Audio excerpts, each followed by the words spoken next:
Clemens Homebrew coming at you with a beer review on kind of a cool Friday, and we're very, very grateful for the cool Friday.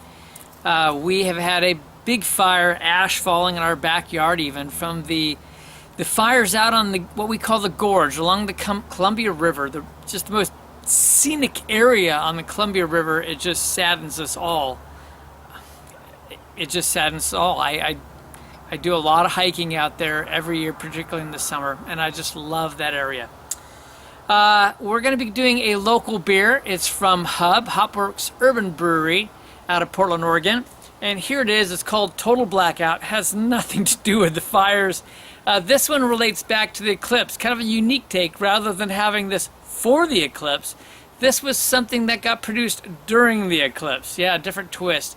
What they did with this is, well, let me tell you what it is. It's a fresh hop Imperial Cascadian Dark Ale.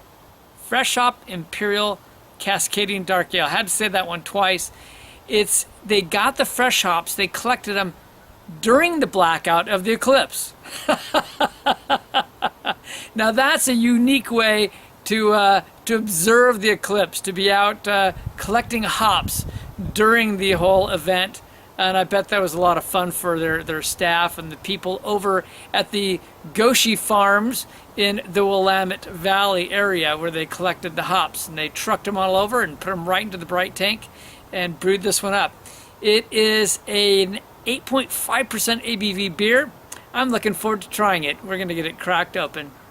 All right, here it is. Got a big old head on that puppy, but you can see it's nice and dark. Now, the only disappointment about this one, I should have done reading first about the beer, is it was made with fresh Centennial hops. And some of you know, even though I grew up, that's just not really one of my favorite hops at all.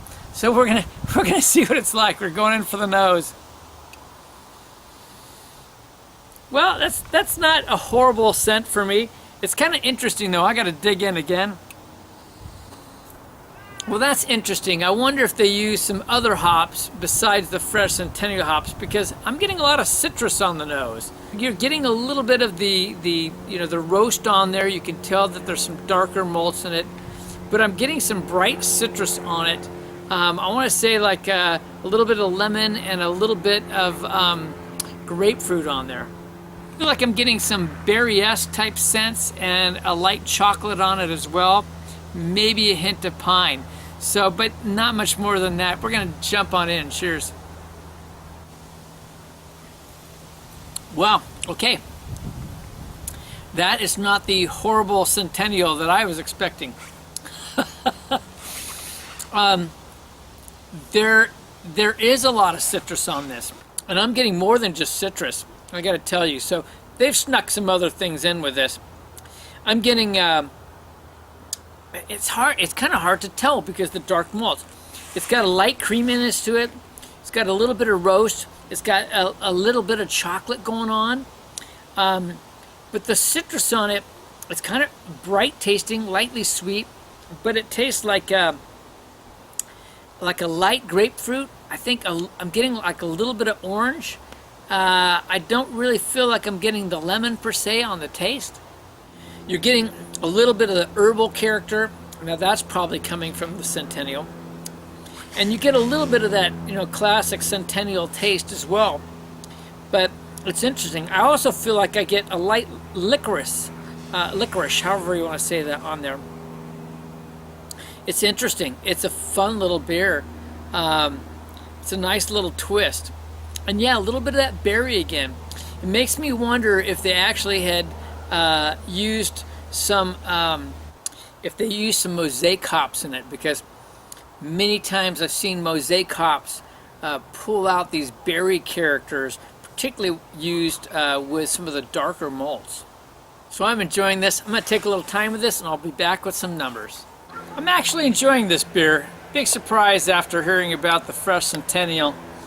It was really interesting. I wasn't picking up a lot of the Centennial with the dark malts on there, and I'm sure they used something else as well, until I burped. The burp was very distinctly Centennial. So I had quite a distaste for my own burp. But other than that, I think it's a pretty good beer. I think I described it pretty well. It does have a nice creaminess. I can't go to like a vanilla quality, but it is pretty smooth. Vanilla does that often to beers. I'm quite enjoying it. Having had many of these Cascadian dark ales living in the Pacific Northwest, this is very distinctly a Cascadian dark ale. They really are different than when you get a black IPA. Yep, BIPAs and Cascadian dark ales, if you've had enough of them, different animal altogether. All right, so what do we do in terms of ratings? As much as I'm enjoying it, I can't give it super high scores. In terms of a Cascadian dark ale, I think it's pretty good. It's enjoyable. So I'm going to give it an 87 in terms of Cascadian dark ales. Now that's an Imperial Cascadian dark ale. Overall with this, I'm going to go with a straight up 85. I'm going to give it a B. It's a very well made beer. It's enjoyable. It's good. I can forgive them Centennial because they've buried it with a lot of other things. Definitely tasty.